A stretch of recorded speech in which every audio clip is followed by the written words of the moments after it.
Okay, hello and welcome to the first episode of what is called the anatomically correct trimming concept, or ACT, anatomically correct trim act, ACT. Okay, now first of all, you need to know that this is going to be a no frills. There's not going to be any music. There's not going to be any introduction. It's going to be done in 10-minute segments so that I can easily download it to YouTube. And eventually I'll get this all put on a playlist so that you can just go boom, boom, boom right through it. It takes too long to make fancy movies, and also if you put music with it, people in foreign countries, they can't get it because of the copyright laws. Okay, so, now this trimming concept is called the anatomically correct trim, or ACT, ACT. Now, for too long, what has happened in the study of the equine foot and inferior science is that all they look at basically is this coffin bone and the hoof capsule. That's pretty much it. Whenever you see x-rays, they take x-rays, you just see the picture of this coffin bone in the foot like that, and pretty much the rest of the foot is ignored. Now, just a minute, I gotta get my, oops, I shouldn't have left that in there too long. I was defrosting part of the foot here that I had froze. Pretty grotesque. Okay, pretty much they ignore that right there. Okay? The rest of the foot. Now, that fits on this right here. They ignore that whole part of the foot right here. Okay, all they ever talk about is this coffin bone and the hoof capsule. Okay, they ignore all of this.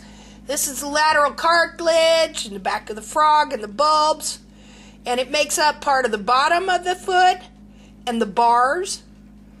See there, the area of the bars. Okay, and so in the anatomically correct trim, what I want to do is I want to help give you a true understanding of your horse's foot. Just a minute, gotta dry off my hands. And instead of, yeah, it's important, okay, to know about the coffin bone and blah, blah, blah. But what you really want to know is you want to know your horse's foot, the whole foot. We want to look at the whole foot, and we want to study it, because the better image you have in your mind of what your horse's foot looks like, then you're going to know when you've got a distortion. You're going to know when the toe is too long. You're going to know when you have a flare. You're going to know when your heels are too long. You're going to know when your heels are contracted. You're going to know all kinds of things. Because what you're doing is you, instead of just looking at this thing all the time, or this thing, okay, you're going to look at the foot of the horse. Now, if we were going to study the human foot, okay, we wouldn't put a shoe up here and look at it, would we? And we wouldn't get a bunch of bones out of the human foot and lay it out and go, gee, I wonder how we could build a shoe to fit those bones. No, you look at the whole human foot with all the meat on it and all the muscle and the skin and everything else. Isn't that right? Okay, so this is the horse's foot, but instead of skin, of course, it grows its own boot. You technically, all you are a boot maker or a cobbler for your horse, because he can't maintain his own feet as long as he's domesticated and, you know, in a soft pasture or corral, or, you know, they just don't get enough movement to naturally wear this hoof wall off, and so it grows long, and then the leverages pull it out, and it gets distorted so that it no longer perfectly fits this. Now, so the more you learn about this, the more you get a picture in your mind, and believe you me, there are some general good measurements that you can take, that you can apply to this hoof capsule to tell where this is inside of it, and so that you can take leverages off the hoof capsule that have grown out and distorted it, and you can regrow a well-formed, well-fitted hoof capsule to this internal foot. It is this whole foot, and having an image in your mind of this entire foot. The better you get to know this foot, the better trimmer that you will be. The more you will make the right decisions on what to trim, where, how, and the more you will be able to recognize hoof distortions, the more you will be able to recognize what a healthy foot is, and the more you will be able to trim in a manner that you can influence the growth of this hoof capsule to perfectly fit this foot right here. So that is why I call this the Anatomically Correct Trim, ACT.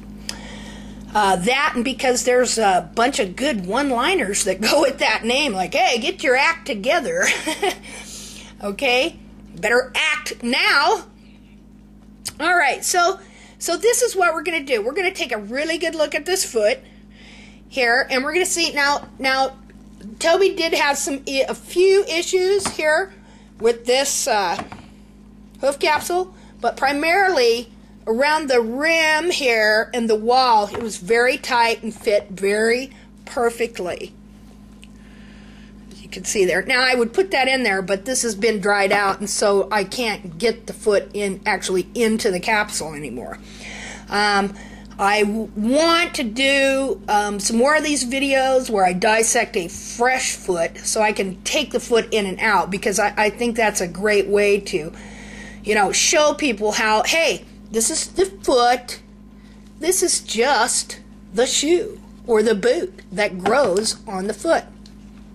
Okay, so again, remember, we're not just studying a coffin bone and a hoof capsule, as is what you see primarily in farriery. That's all they look at, and in the x-rays. Okay? We're studying this whole foot, everything together.